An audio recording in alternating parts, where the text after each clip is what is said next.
Hello, welcome back to Blender Sushi Live Noding. In this episode, we're gonna take inspiration from Dave. He has a website called Bees and Bombs, and this actually there's a lot of collection of his works made. I'm not sure what program he uses. Probably he used Houdini or Cinema 4D. I'm not sure, but he made a lot of this kind of procedural animations. And at the core of Blender Sushi Live Noding, animation and looping is really something that I really want to master in a way. So it's kind of like sort of like animated loop, which is kind of procedural, but I want the user to also have a little bit of more control themselves. So a lot of interesting animated GIF here from Bees and Bombs. At some point, I'm gonna try to recreate all of them, or maybe come up with something original myself. But anyhow, let's quit this and switch to Blender. So I made one of them. You might have seen this just now. This is actually, if you look at it, it's pretty basic.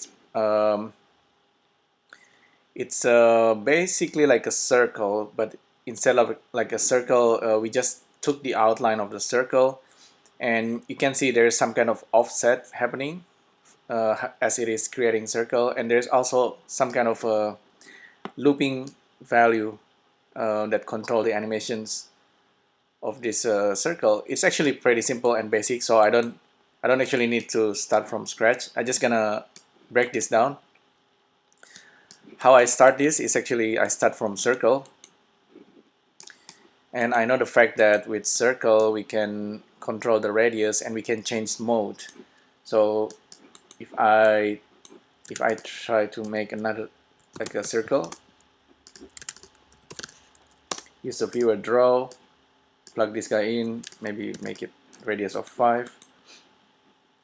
So by default, circle actually create polygon like this, or you can also create just circle with just edges. Can you animate this? You can actually if you turn on the mode and you animate the degrees. And you can get this like a Pac-Man kind of animation real quick. So yeah, that's Pac-Man with yellow color. So you can animate a Pac-Man like this, but what really want here is really to have just the edges, the outer edges. So to get the outer edges, what I did up here is to use the least, first, and last. I know that if I use the viewer index, I know the fact that the point of the circle is really start from 0 here, 0, 1, 2, 3, and so on and so on. So we actually want these points from 0 up to 23. Actually, up here I made a mistake. I actually only used the middle part, so that's why the animation is there's a slight weird offset at the end there. And in order to correct this, I think I need to use I need to get rid just the last vertices there, number 24. So I need to use 0 until 23. And so yeah, at least first and last. Grab the thing, and we're gonna join the first, and so that's the first and the middle.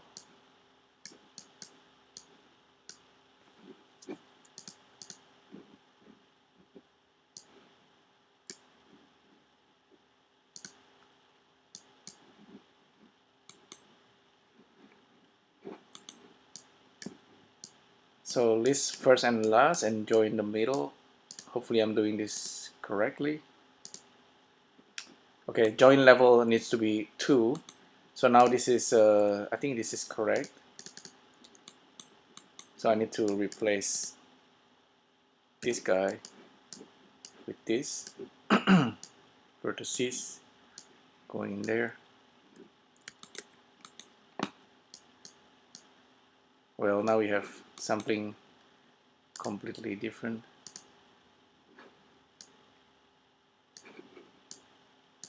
first and middle.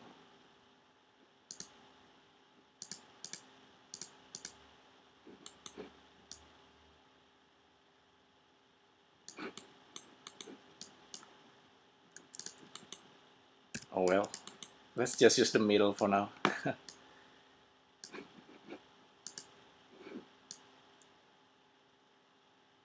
Yeah, but that's the idea. Basically, we we start with a circle node, and then we just grab the points that we need to generate this kind of outline. So we don't want a full circle. We don't want the middle points.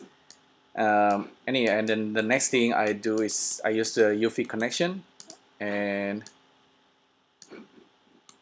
from UV connection and points, we're gonna get the edges information back. That's where we can get this circle. I'm using the line just to kind of quickly make this kind of offset. I don't actually need to use line for the matrix. And I use skin measure to turn the outline back into like a normal geometry. The actual animation is actually what's more interesting. So I go back to the circle and the degrees, like you saw earlier.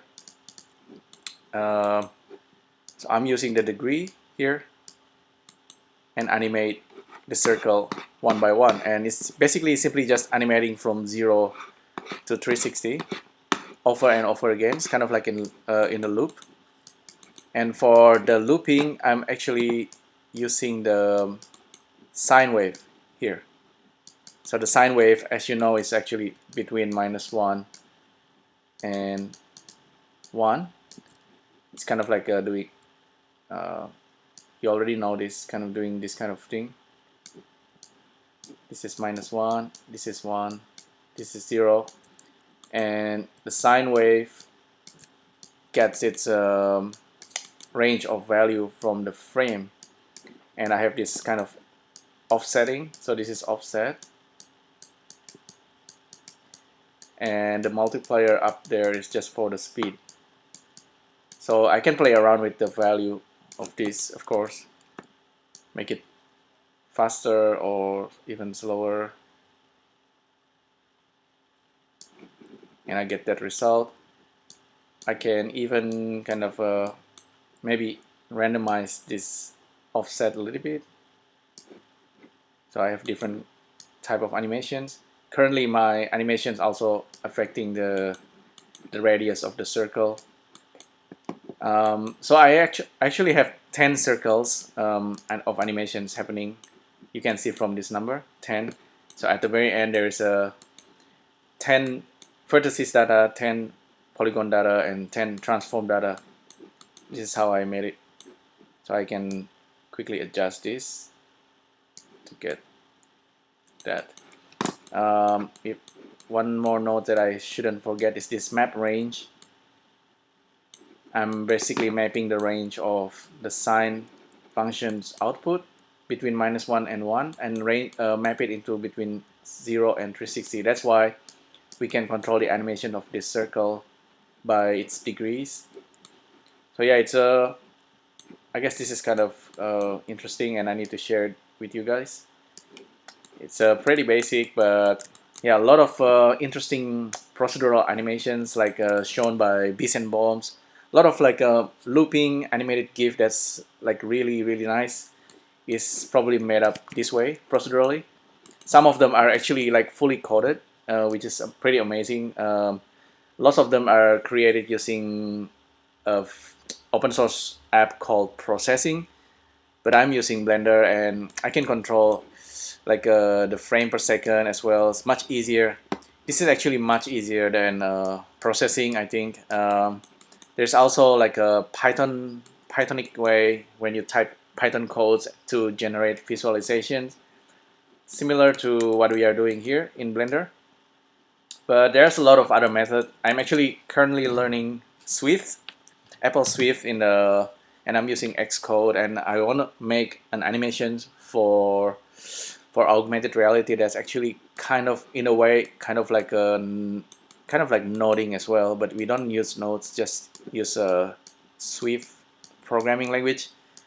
it's really weird. Basically, I start from like a zero knowledge of programming, and then I get a little bit more confidence in all this weird stuff.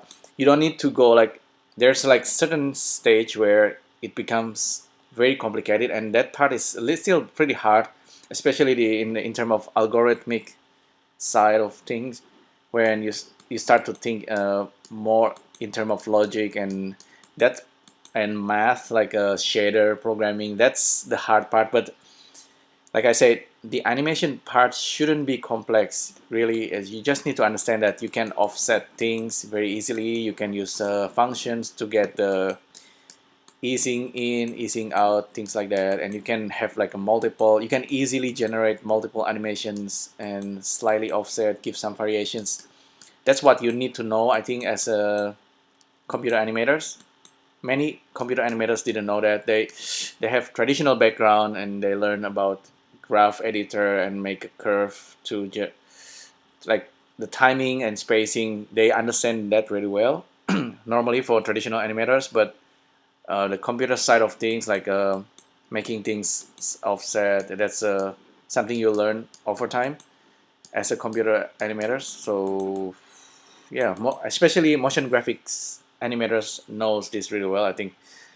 Well, anyhow, that's pretty much it for this live noding. It's pretty basic, just this circular thing. You can certainly make variations out of this and fix that part, where there's a gap. That's actually a mistake. So thanks again for tuning in, and I'll see you in the next video. Thank you. Bye.